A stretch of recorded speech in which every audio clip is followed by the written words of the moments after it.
The research is conducted in the most northeastern part of Paramaribo, the capital of Suriname, within the neighborhoods Leonsberg, Clivia, and Gunny villages.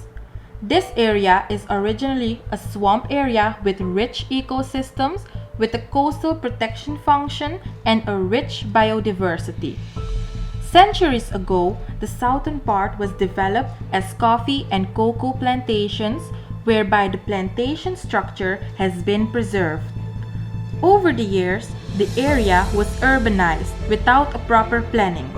The urbanization resulted in challenges with regards to accessibility, water management, sanitation, electrification, sustainable coastal protection, and accessibility in services.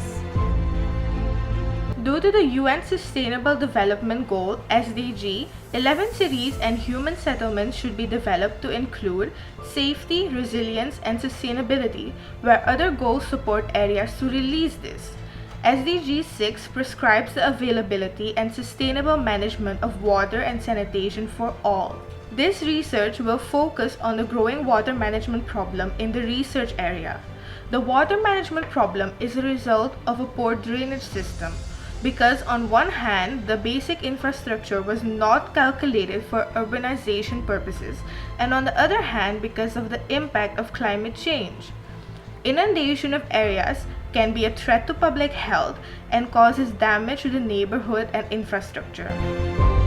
The research was carried out by means of the problem-based learning educational method, which required adequate literature study on water management in an urban context, field visits, area inspection and collected data, interviews with some experts on this topic, and feedback moments with the lecturers and peers.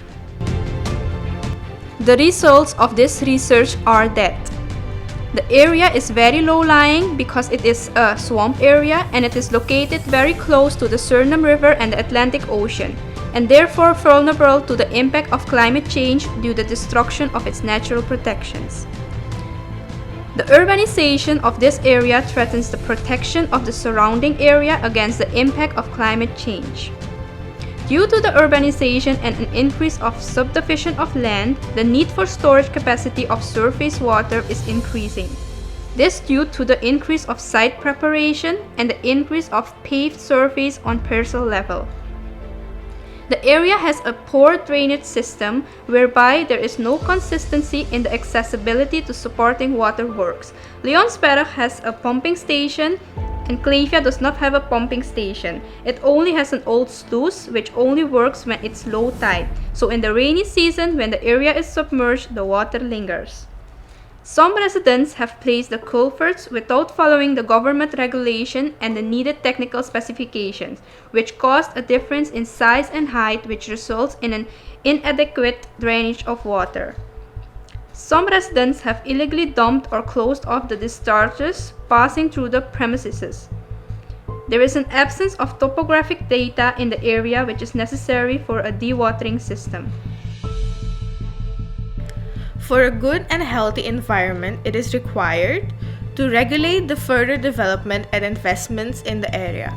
The most effective solution is to stop the further urbanization and prohibit subdivisions. There should be stricter supervision for placing and closing of discharges. Culverts must consist of one size and be placed at the same height. A pumping station should be installed near the sluice at Clivia, so it won't be a problem if the sluice cannot function properly when the area starts to submerge and also when the tide is high. Another pumping station must be installed at the citrus plantation past the Poesi Street at Sherrick's special event facility because their sluice is currently out of order due to a higher sea level rise in the Suriname River compared to that on the western side. Water storage must be created where the Leonsberg pump is located so that the water flows constantly to the storage location and the pump can continue pumping because water supply in the pump must be at a constant rate. The maintenance of the drainage system is required. The solutions are expensive, but the investment can be sustainable if the property owners strictly apply the laws and regulations.